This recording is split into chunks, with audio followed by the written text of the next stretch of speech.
Bueno, ¿qué tenemos hoy aquí? Hoy vamos a desmagnetizar un reloj, ya que he estado navegando por ahí, por internet, y he visto de todo. Entonces, como yo estoy un poco vetado en los canales y no me dejan poner ningún comentario, pues voy a aprovechar mi canal para explicar un poco cómo desmagnetizar estos relojes. Para ello nos vamos a servir de este Orient automático Symphony.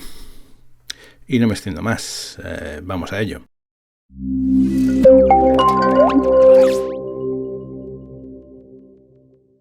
Pues sí, he visto algunas movidas muy raras y entonces, como hablamos de magnetismo, las cosas que no se ven, generalmente la gente se suele ir un poco a la olla y empieza a lucubrar cosas raras.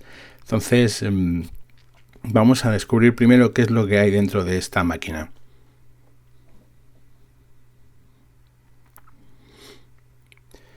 Tiene dos tornillitos. Y nada, vamos a ver realmente qué hay dentro de estos desmagnetizadores chinos. Pues la verdad es que poca cosa hay. Hay unos cables de 220 voltios que van a un interruptor. Este interruptor alimenta una especie de transformador que solamente tiene una bobina, por lo tanto es una bobina solamente, con un núcleo. Y tenemos una resistencia que está limitando la intensidad que llega a un LED. Y no es más.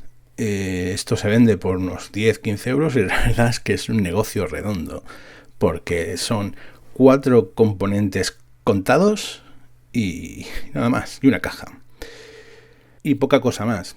Por lo tanto, esta bobina nos va a entregar un campo magnético alterno senoidal. Por otro lado, ¿qué es el magnetismo?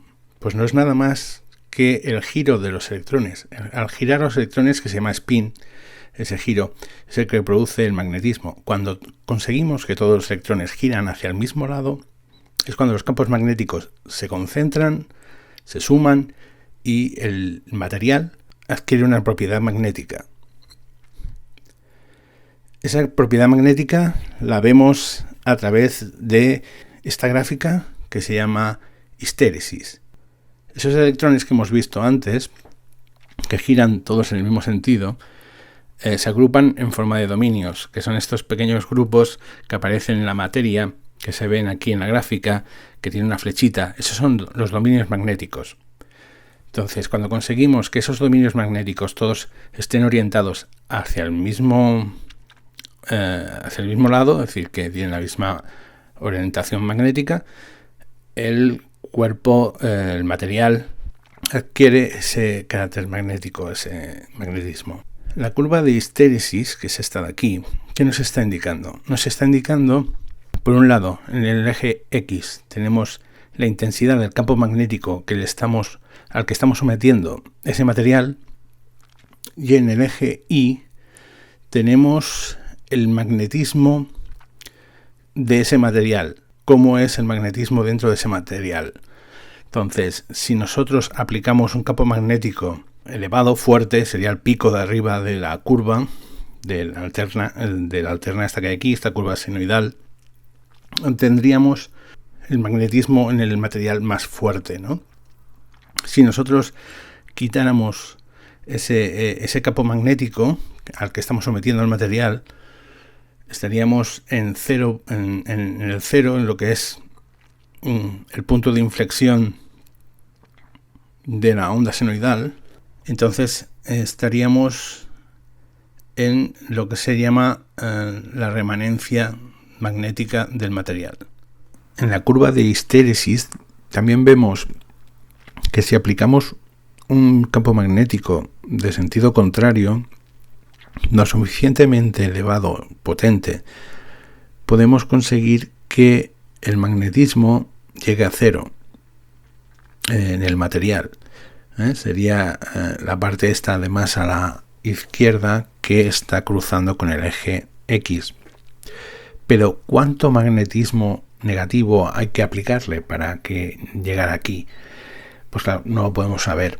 Entonces lo que se hace es que vamos pasando de un extremo al otro en esta curva de histéresis, pero cada vez en curvas más pequeñas. Eso se consigue sometiéndolo a campos magnéticos alternos cada vez más pequeños. Y eso es lo que hacemos cuando alejamos el reloj del desmagnetizador. Estamos pasando por todas esas curvas de histéresis cada vez más pequeñas hasta que llegamos al centro, a la intersección de las dos coordenadas, el eje X y el Y, y eso es el magnetismo remanente cero. Sí, realmente el material ya no tiene magnetismo ninguno.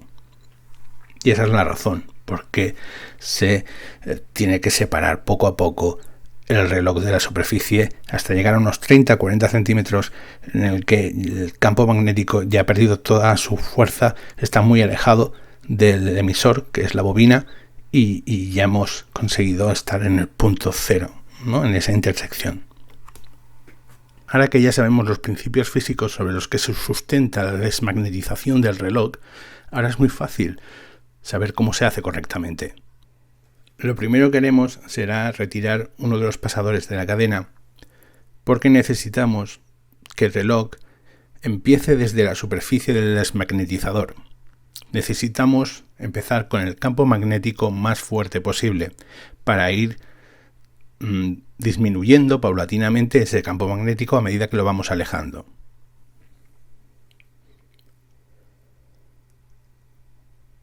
Bueno, aquí tenemos el desmagnetizador, lo colocamos sobre la superficie y pulsamos el botón y no lo soltamos y vamos alejando poco a poco el reloj hasta llegar a unos 30-40 centímetros, de forma que el campo magnético ya es tan pequeño que no llega a afectar al material del reloj. Y ya podemos soltar el botón. Repetimos si queremos. Una de las cosas que me he visto por ahí es que se debe hacer 3 veces sí o sí. No. Con una vez, lo más probable es que ya esté desmagnetizado. No hace falta que lo hagas más veces. Si lo quieres hacer más veces, pues lo haces. Pero una única vez es suficiente, ya que pasamos por todas esas curvas de histéresis que hemos visto antes. Otra cosa que he visto en algún canal es que dicen de poner el reloj en la superficie, pulsar el botón y después soltarlo. Y después ya lo alejan, pero no sirve de nada. Lo único que vas a conseguir es magnetizar el material del reloj, porque cuando estás sobre la superficie estás trabajando con la máxima intensidad del campo magnético. Estamos trabajando en las puntas de la curva de histéresis y eso es magnetización segura a la máxima intensidad. Entonces, eso no lo hagáis.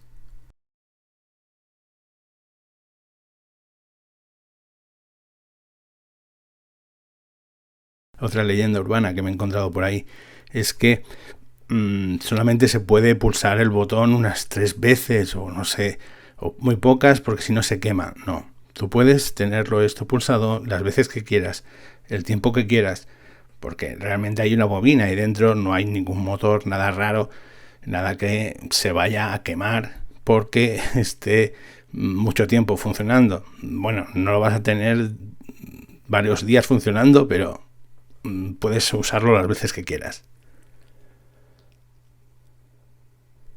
Otra leyenda urbana que me he encontrado por ahí es que está plagado. Es que solamente se puede desmagnetizar también el reloj unas 3 veces. No sé, el número 3 es como mágico en esto. Porque si no también se quema. No, el reloj no se va a quemar. Puedes desmagnetizarlo las veces que quieras.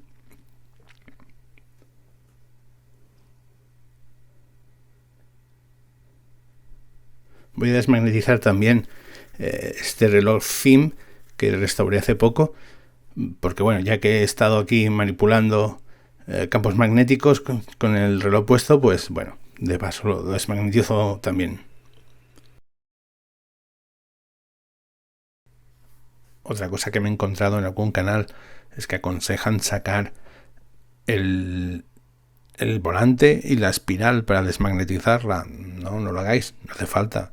Se desmagnetiza todo el reloj en conjunto, porque el campo magnético es lo suficientemente potente para atravesar la caja sin ningún problema.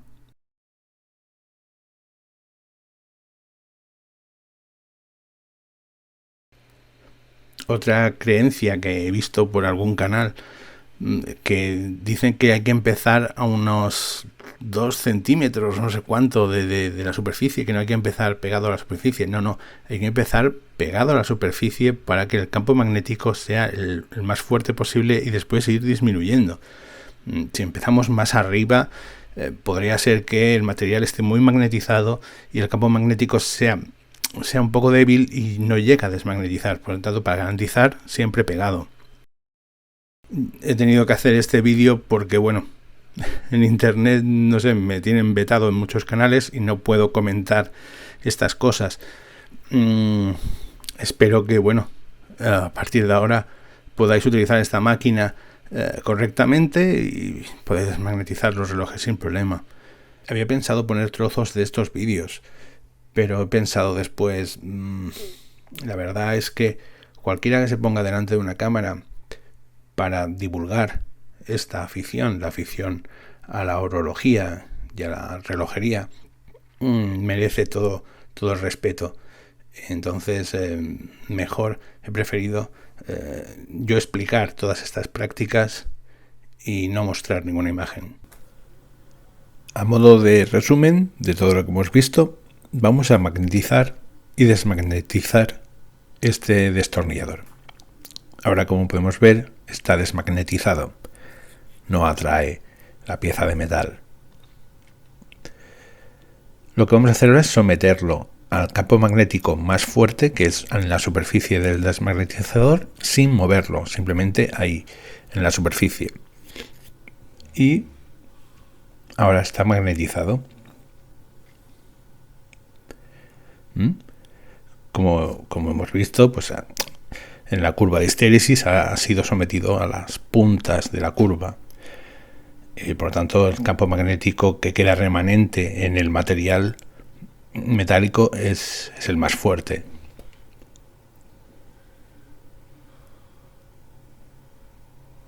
Ahora procedemos a desmagnetizar. Empezamos en la superficie del desmagnetizador y vamos alejando poco a poco sin soltar el botón, de forma que vamos pasando por campos magnéticos cada vez de menos intensidad y la curva de histéresis cada vez se va haciendo más pequeña hasta que llega a 0.